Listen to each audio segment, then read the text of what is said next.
പശ്ചിമേഷ്യയിൽ സംഘർഷം ദിനംപ്രതി രൂക്ഷമാകുന്ന സാഹചര്യത്തിൽ പുതിയ സൈനിക നീക്കങ്ങളും കടുത്ത വാക്കേറ്റങ്ങളും അന്താരാഷ്ട്ര രാഷ്ട്രീയത്തെ വീണ്ടും ആശങ്കയിലാഴ്ത്തുകയാണ്.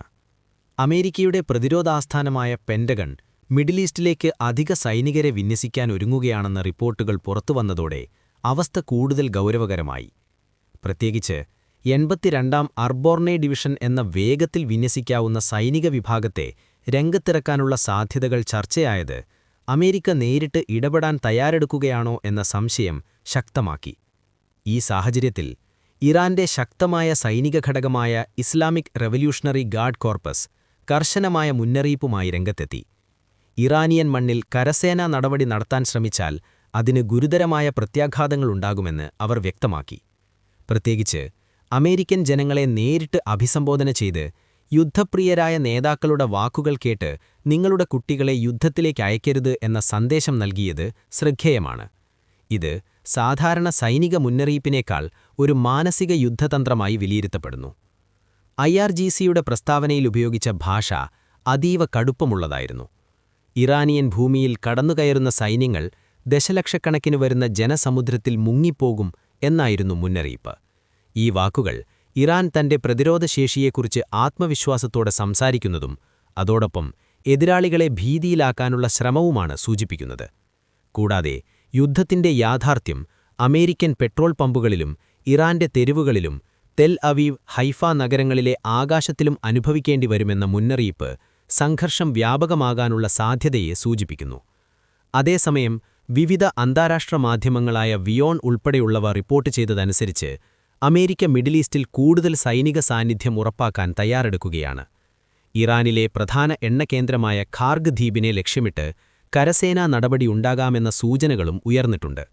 ഇത് സംഭവിക്കുകയാണെങ്കിൽ ആഗോള എണ്ണവിപണിയിലും വലിയ പ്രത്യാഘാതങ്ങളുണ്ടാകാൻ സാധ്യതയുണ്ട്.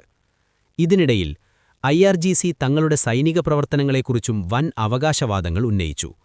ഓപ്പറേഷൻ ട്രൂ പ്രോമിസ് 4 എന്ന പേരിൽ നടത്തിയ ആക്രമണത്തിൽ ഇമാദ്, ഖിയാം, ഖൊറംഷഹർ 4, ഖാദർ എന്നീ കൃത്യതയുള്ള മിസൈലുകൾ ഉപയോഗിച്ച് ഇസ്രയേലിലുടനീളം 70ലധികം ലക്ഷ്യസ്ഥാനങ്ങളിൽ ആക്രമണം നടത്തിയതായി അവർ പറഞ്ഞു.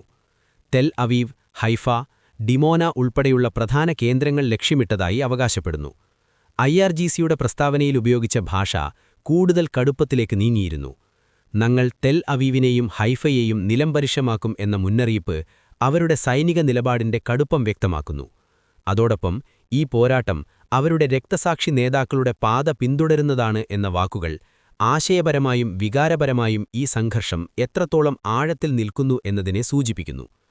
അമേരിക്കയും ഇസ്രയേലും ചേർന്ന് ഇറാനിൽ വ്യോമാക്രമണം നടത്തിയതിനു പിന്നാലെ തങ്ങളുടെ പ്രതികാര നടപടികളുടെ ഭാഗമായി 700ലധികം മിസൈലുകളും 3600 ഡ്രോണുകളും പ്രയോഗിച്ചതായി IRGC അവകാശപ്പെടുന്നു. കൂടാതെ സ്വന്തം പ്രതിരോധ സംവിധാനങ്ങൾ 200ലധികം ശത്രുവിമാനങ്ങളെ തടഞ്ഞു നശിപ്പിച്ചതായും അവർ പറയുന്നു. ഈ അവകാശവാദങ്ങളുടെ യാഥാർത്ഥ്യം സ്വതന്ത്രമായി സ്ഥിരീകരിക്കപ്പെട്ടിട്ടില്ല. എങ്കിലും വിവരയുദ്ധത്തിന്റെ ഭാഗമായി ഇത്തരത്തിലുള്ള പ്രസ്താവനകൾ പ്രചരിപ്പിക്കപ്പെടുന്നതായി നിരീക്ഷകർ വിലയിരുത്തുന്നു. ഈ പശ്ചാത്തലത്തിൽ പശ്ചിമേഷ്യയിലെ സ്ഥിതിഗതികൾ വളരെ സങ്കീർണവും അനിശ്ചിതത്വവും പൂർണ്ണവുമായ ഘട്ടത്തിലേക്ക് കടന്നിരിക്കുകയാണ്. ഒരു ഭാഗത്ത് അമേരിക്കയും ഇസ്രയേലും സൈനിക സജ്ജീകരണം ശക്തിപ്പെടുത്തുമ്പോൾ മറുഭാഗത്ത് ഇറാൻ കടുത്ത പ്രതികാര നിലപാടാണ് സ്വീകരിക്കുന്നത്. ഈ സംഘർഷം നേരിട്ട യുദ്ധത്തിലേക്ക് നീങ്ങിയാൽ അതിന്റെ പ്രത്യാഘാതങ്ങൾ പ്രദേശപരിധി വിട്ട് ആഗോളതലത്തിൽ അനുഭവിക്കേണ്ടിവരും. ഇപ്പോൾ നോക്കുന്നത് നയതന്ത്രം ഈ സംഘർഷത്തെ നിയന്ത്രിക്കുമോ അതോ സൈനിക നീക്കങ്ങൾ അതിനെ കൂടുതൽ രൂക്ഷമാക്കുമോ എന്നതാണ്.